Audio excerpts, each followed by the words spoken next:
Jalen Brunson returns from injury, sparks Knicks to 2-0 lead.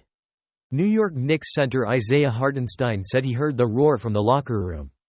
Jalen Brunson, who had exited with a right foot injury late in the first quarter of Wednesday night's Game 2 against the Indiana Pacers, had returned to the Madison Square Garden floor during halftime to see if he could push through the pain. The moment he walked through the tunnel, the crowd erupted. It was a noise so loud that Hartenstein and his teammates said they heard it from their lockers, and so intense that Brunson pleaded with fans to tone things down so he could find the mental clarity necessary to test his foot. The MVP chants that the Knicks heard from the locker room, almost like a bat signal, suggested Brunson was back, prepared to lead the way. And indeed, Brunson's return energized the short-handed Knicks in the second half, helping them stage a comeback and push through multiple injuries to beat the Pacers 130-121 to take a 2-0 series lead in their conference semifinals. He's a great leader, and the players all have respect for that when a guy tries to give whatever he has. It says a lot about him, Knicks coach Tom Thibodeau said. To me, the actions say a lot more than the words. It says that you care a lot about your team and your teammates.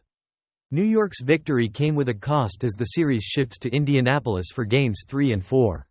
Star defender OG Anunoby, who had a playoff career-high 28 points in his 28 minutes of work, hobbled to the locker room in the third period and didn't return after injuring his left hamstring. Thibodeau said he had yet to speak with the team's medical staff to get a sense about the seriousness of Anunoby's injury. The Knicks' health struggles provided openings for Indiana, and the Pacers initially took advantage of New York's inability to generate offense without Brunson.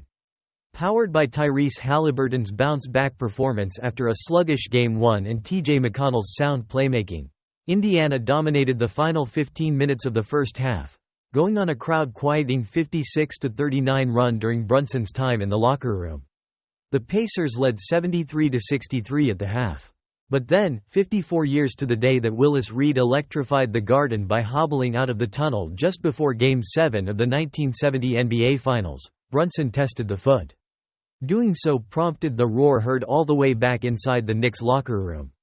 It was really cool, but I just knew I had to get my mind in the right place to figure out how I was going to attack in the second half, Brunson said of the MVP chants fans greeted him with. He's a warrior, said Knicks guard Dante DiVincenzo, who finished with 28 points.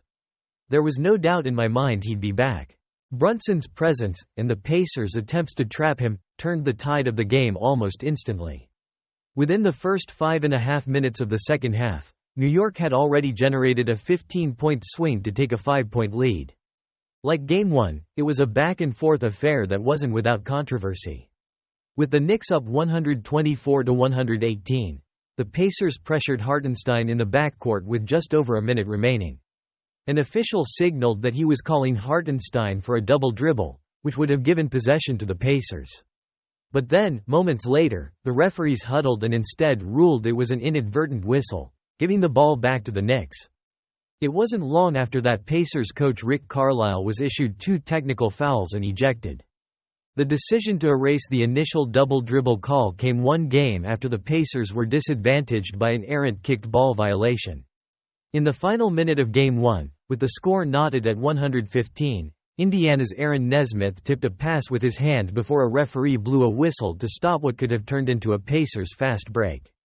When Carlisle and the Pacers complained late in Game 1, they were told the play, a violation as opposed to a foul or an out-of-bounds call, wasn't reviewable. Still, Indiana had its chances throughout Game 2, particularly with Halliburton, 34 points, 9 assists, looking more like himself, a slowed Brunson, 29 points, finally looking mortal after a historic 4-game run and Anunoby being forced to leave the game in the third. Anunoby appeared to plant his leg awkwardly during a transition layup, and Brunson was forced to commit a foul in order to stop play and get a substitution for him. It was the latest ailment for a New York club that has dealt with them all season. One day before the Game 2 victory, backup center Mitchell Robinson had been ruled out 6 to 8 weeks with an ankle injury, likely ending his postseason. That came 1 week after wing Bojan Bogdanovic had been ruled out for the rest of the campaign due to wrist and foot surgeries. And the team had already lost 2-time All-NBA forward Julius Randle for the year after he dislocated his shoulder in late January. With his team short-handed, Thibodeau was forced to play his starters massive minutes in recent weeks. Tuesday marked the fourth time Josh Hart, 19 points, 15 rebounds, 7 assists, has played all 48 minutes of a game this postseason, making him the first player since the Thibodeau coached Jimmy Butler in 2013 to do so. In Anunoby's case, he had averaged 46 minutes in the 4 games before Tuesday, the most he'd ever averaged over a 4-game span in his career, according to ESPN's